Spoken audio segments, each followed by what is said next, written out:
Hello दोस्तों, कैसे हैं आप सभी। स्वागत है आपका हमारे यूट्यूब चैनल मैरों से पढ़ाई पर। दोस्तों, जैसा कि आप जानते हैं हम लोग आदि ऐतिहासिक काल के पिछले 2 वीडियो देख चुके हैं, जिसमें हमने पहले वीडियो में सिंधु घाटी सभ्यता के बारे में जो बेसिक पॉइंट्स था उसको कवर किया था, तथा दूसरे वीडियो में सिंधु घाटी सभ्यता से जुड़े हुए जो 3 इम्पोर्टेंट स्थल है, जिसमें हड़प्पा, मोहनजोदड़ो और चनहुदड़ो, इसके बारे में तथा इससे जुड़े हुए इम्पोर्टेंट पॉइंट्स के बारे में हमने चीज़ें देखी थी। दोस्तों, ये सिंधु घाटी सभ्यता अर्थात आदि ऐतिहासिक काल का तीसरा वीडियो है। इसमें भी हम लोग सिंधु घाटी सभ्यता से जुड़े हुए जो इम्पोर्टेंट स्थल हैं, जिससे बार बार क्वेश्चन बना करके पूछ दिया जाता है, उसको थोड़ा सा देखने का काम करेंगे दोस्तों। तो चलिए वीडियो को शुरू करते हैं। दोस्तों, सिंधु घाटी सभ्यता का जो इम्पोर्टेंट चौथा स्थल हो जाता है वो रोपड़ हो जाता है। रोपड़ दोस्तों, चलिए रोपड़ से मिलने वाली जो इम्पोर्टेंट पॉइंट्स है उसको देखते हैं। सिंधु घाटी सभ्यता का ये जो इम्पोर्टेंट स्थल है, चौथा नंबर रोपड़, इसकी खुदाई 1553 ईस्वी में यज्ञदत्त शर्मा के द्वारा किया किया गया था। तो यज्ञदत्त शर्मा ने इसकी खुदाई 1553 ईस्वी में किया था तथा यह पंजाब में सतलज नदी के किनारे बसा हुआ एक सिंधु घाटी सभ्यता का स्थल है। यहाँ से मानव के साथ उनके पालतू जानवरों के सावधान के साक्ष्य भी मिलते हैं।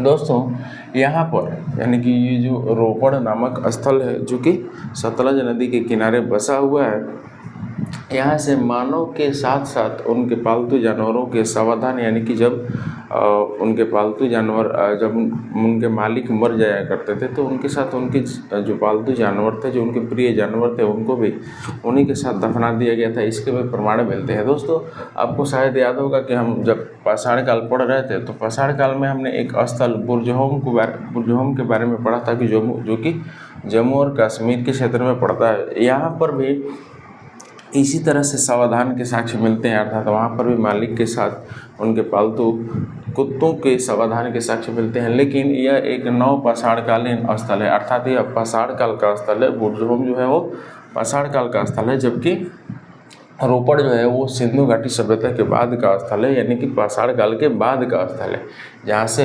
मालिक के साथ साथ उनके पालतू जानवरों के सावधान के साक्ष्य प्राप्त होते हैं। तो क्वेश्चन अगर पूछा जाए दोस्तों कि रोपड़ नामक स्थल का संबंध किस नदी से है, तो आप वहाँ पर सतलज नदी को टिक करेंगे तथा यह पंजाब प्रांत में देखने को मिलता है, जिसकी खुदाई 1553 ईस्वी में यज्ञदत्त शर्मा ने करवाया था। तो दोस्तों, ये इंपॉर्टेंट पॉइंट्स हैं रोपड़ से, कि जो कि बार बार क्वेश्चन के रूप में देखने को मिलते हैं। अब दोस्तों, हम लोग सिंधु घाटी सभ्यता के जो अगला जो इम्पोर्टेंट स्थल है, जिसको बनवाली के नाम से जाना जाता है, इसकी खुदाई सबसे पहले 1974 ईस्वी में रविंद्र सिंह के द्वारा कराया गया था तथा यह हरियाणा के हिसार जिला में स्थित रंगोई नदी के किनारे बसा हुआ एक सिंधु घाटी सभ्यता का स्थल है। तो दोस्तों, क्वेश्चन पूछा जाएगा कि बनवाली की खुदाई या उसका उत्खनन किसके द्वारा कराया गया था। 1974 ईस्वी में रविंद्र शर्मा के द्वारा इसका उत्खनन कराया गया था तथा यह हरियाणा के हिसार जिला में स्थित है, जो कि किस नदी के किनारे है, तो रंगोई नदी के किनारे है। दोस्तों, इससे जुड़ा हुआ जो इम्पोर्टेंट पॉइंट्स है, यहाँ पर जल निकासी की कोई व्यवस्था देखने को नहीं मिलती है, जैसा कि अन्य सिंधु घाटी सभ्यता से जुड़े हुए स्थलों के बारे में देखने को मिलती है। तो लेकिन यहाँ पर कोई जल की निकासी की व्यवस्था नहीं दिखती है, अर्थात जैसे घर में जब व्यक्ति किसी प्रकार से घरेलू कार्य करते थे, तो वे किसी भी तरह से बाहरी जल निकासी की व्यवस्था नहीं किए हुए थे। क्यों? क्योंकि उनके आंतरिक घरों में सोखता के होने के प्रमाण प्राप्त होते हैं। तो सोखता का होने का मतलब हुआ दोस्तों कि किसी भी तरह से ड्रेनेज अर्थात अपवाह की रिक्वायरमेंट उनको नहीं थी, उसकी ज़रूरत उनको नहीं थी। तो यहाँ से किसी भी तरह से जल निकासी का कोई प्रमाण प्राप्त नहीं होता था, क्योंकि प्रत्येक घर में स्वच्छता प्राप्त हुए हैं। उसके साथ साथ इससे जुड़ा हुआ एक अन्य पॉइंट ये है कि यहाँ की सड़कें टेढ़ी मेढ़ी हुआ करती थी। लेकिन दोस्तों, एक पॉइंट आप याद भी रखेंगे कि अगर क्वेश्चन पूछा जाए कि किस सिंधु घाटी सभ्यता से जुड़े हुई जो सड़कें हैं वो टेढ़ी मेढ़ी हुआ करती थी, तो आप बनवाली टिक करेंगे। लेकिन क्वेश्चन दोस्तों आप याद रखेंगे कि जो मोहनजोदड़ो के बारे में हमने पढ़ा था, मोहनजोदड़ो में सड़कें जो थी वो सबसे चौड़ी हुआ करती थी। तो किस सिंधु घाटी सभ्यता से जुड़ी हुई जो सड़कें थी वो बहुत चौड़ी हुआ करती थी, तो मोहनजोदड़ो तथा किस सिंधु घाटी सभ्यता की जो सड़कें थी वो टेढ़ी मेढ़ी हुआ करती थी, तो बनवाली।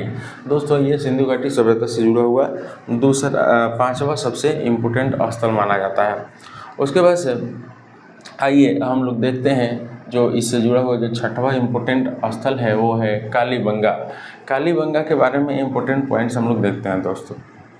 याद रखेंगे दोस्तों, यह जो स्थल है इसकी सबसे पहले जो इसका जो खोज किया गया था वो अलमानंद घोष के द्वारा किया गया था। तो याद रखेंगे यहाँ पर 2 पॉइंट्स हैं दोस्तों। इसका अगर क्वेश्चन पूछा जाए कि इस कालीबंगा का खोज किसके द्वारा किया गया था, तो अलमानंद घोष के द्वारा किया गया था। लेकिन इसकी सबसे पहले खुदाई किसके द्वारा की गई थी, तो बीके थापर और बीबी लाल के द्वारा इस स्थल की सबसे पहले खुदाई की गई थी। तो यहाँ पर खोज अलग चीज़ है और खुदाई अलग चीज़ है, जो कि बीके थापर और बीबी लाल के द्वारा किया गया था। दोस्तों इससे जुड़े हुए पॉइंट्स को देख लेते हैं हम लोग। यहाँ पर काली मिट्टी की चूड़ी